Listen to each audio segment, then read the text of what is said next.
50 টাকা যদি তার সপ্তাহে ইনকাম হয়, দেখা যাচ্ছে এমন নির্মাণ শ্রমিক আছে তাদের হচ্ছে গিয়ে 700 টাকা সপ্তাহে হচ্ছে গিয়ে লোনের পেছনে খরচা হয়ে যাচ্ছে।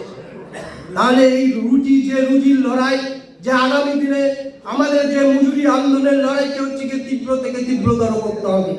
আর আমরা যদি এই লড়াইকে না করতে পারি, আগামী দিনে যে শ্রমিক, সেই শ্রমিককে আমরা হচ্ছে গিয়ে আমাদের যে ছাতার তলায় আমরা হচ্ছে আনতে পারবো না।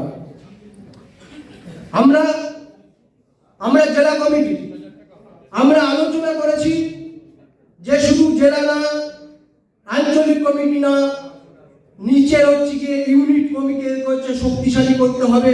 লড়াইটা হবে হচ্ছে গিয়ে বুথ থেকে, অঞ্চল থেকে, তারপর হচ্ছে সর্বস্ব জায়গায় আমাদের হচ্ছে পৌঁছাতে হবে। এটাই হচ্ছে আমাদের আগামী দিনের লড়াই। তাই আমি একটা প্রস্তাব রাখতে চাই একজন শ্রমিক হিসেবে, যে মাইক্রো ফাইন্যান্সের যে দাপট, সেই দাপটের বিরুদ্ধে একটা হচ্ছে প্রস্তাব, সেই নিয়ে হচ্ছে আগামী দিনে হচ্ছে আমাদের আন্দোলন হচ্ছে সংগঠিত করা। এই বিষয়ে নিশ্চয়ই যারা আমাদের নেতৃত্ব তারা হচ্ছে ভাববে বিষয়টা। এবং সর্বোপরি যে আমাদের নির্মাণ শ্রমিক, তাদের হচ্ছে গিয়ে যে কাজ করতে গিয়ে অসুবিধা, বিভিন্ন এলাকায় যারা হচ্ছে গিয়ে বিভিন্ন দাদারা আছে যারা তৃণমূল করে, বিভিন্ন হুমকির মুখে আমাদের হচ্ছে গিয়ে পড়তে হয়। এক এলাকা থেকে আরেক এলাকায় কাজ করতে গেলে তাদের হচ্ছে টাকা পয়সা দিতে হয়, কোনো চাঁদা দিতে হয়। এর বিরুদ্ধে হচ্ছে গিয়ে আমাদের হচ্ছে গিয়ে লড়াই হচ্ছে গিয়ে আগামী দিনে হচ্ছে গিয়ে সংগঠিত করতে হবে। তার আমরা এই কারণে এই কথাটা বললাম যে আজকের দিনে দাঁড়িয়ে আমরা যদি এই যে কেন্দ্রের সরকার এবং রাজ্যের সরকার, এই দুই সরকারকে আমাদের পরাস্ত করতে হবে।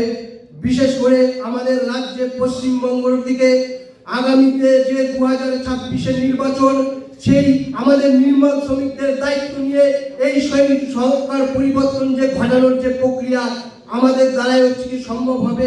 আমাদের এই সম্মেলন থেকে সকলকে ঐক্যবদ্ধভাবে শপথ গ্রহণ করে আগামীর যে লড়াই আমাদের লড়তে হবে। আমরা এই লড়াইটা যদি না লড়তে পারি, আগামীতে এই সরকার যদি পরিবর্তন না করতে পারি, তাহলে আমাদের যে নির্মাণ শ্রমিকদের যে সমস্যা, তার সমাধান কোনোদিন হবে না।